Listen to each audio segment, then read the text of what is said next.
Avec nous en studio, le professeur François Desgrandchamps, bonjour. Bonjour Caroline. Vous êtes le chef du service d'urologie de l'hôpital Saint-Louis à Paris et de l'unité translationnelle d'immuno-onco-urologie du CEA. Professeur Desgrandchamps, vous êtes l'auteur de La prostate, on en parle, publié aux éditions Hachette Bien-être, un livre sur lequel je me suis largement basé, bien sûr, pour préparer cette émission. Professeur Desgrandchamps, on vous souhaite une bonne journée à Kinshasa. On va rester dans la capitale de la RDC puisqu'on y rejoint Erson. Erson, bonjour.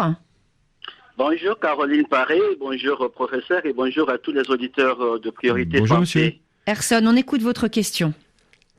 Oui, Madame Caroline, deux questions en fait. La première question, il y a depuis un certain moment, la littérature, on parle d'un mécanisme selon lequel quand un homme a au moins 21 éjaculations par mois, cela diminuerait le risque de maladie prostatique. Maintenant, ma question à ce sujet est celle de savoir comment expliquer ces mécanismes-là scientifiquement. Ok. Alors, ce qui est intéressant, c'est que justement, les études statistiques sont sous-tendues par des hypothèses biologiques assez solides. Et donc, comme vous l'avez dit, quand on éjacule plus que 20 fois par mois, on a 2 fois moins de cancer de la prostate. Et ça, quelle que soit la période de la vie où on commence à éjaculer souvent. C'est-à-dire que il est, jamais trop tard pour commencer à éjaculer souvent. Et deuxièmement, faut finalement jamais s'arrêter.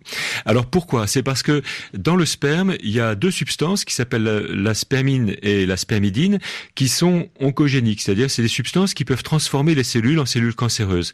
Et l'idée, c'est qu'il ne faut pas que ce liquide stagne trop longtemps dans la prostate parce que au contact des cellules de la prostate, elles risquent de les transformer. Donc il faut évacuer très régulièrement ce liquide vers l'extérieur pour diminuer le temps de contact entre ces 2 substances et les cellules de la prostate. Donc une réponse positive à votre question, Erson. Oui, c'est validé scientifiquement. Plus le nombre d'éjaculations est important, meilleur. Moins il y a de cancer. C'est une forme de prévention, même on peut le dire, c'est non? une forme de prévention. C'est une forme de prévention. Est-ce que vous avez une autre question, Erson?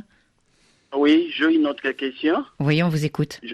Oui, j'aimerais savoir, la question a 2 volets.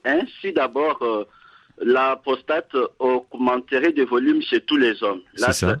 De 2, à quel âge exactement, l'âge de la vie, où la prostate commence-t-elle à prendre de volume chez un homme? D'accord. Alors effectivement, c'est inhabituel chez un homme âgé d'avoir une prostate de taille normale. La prostate grossit avec l'âge, comme les cheveux blanchissent ou tombent, et tout commence autour de 45 ans, sans qu'on sache pourquoi. La prostate se remet à grossir avec des stimulations de facteurs de croissance fœtaux qui se remettent à être stimulés sans qu'on en sache le déterminisme. Donc cette question est: est-ce que tous les hommes? Chez tous les hommes, ça grossit. Il y a change. peut-être, 80% des hommes ont une grosse prostate. C'est quand ils prennent de l'âge. Voilà, Erson, pour les réponses à vos questions. On vous souhaite une bonne journée à Kinshasa. Avec nous.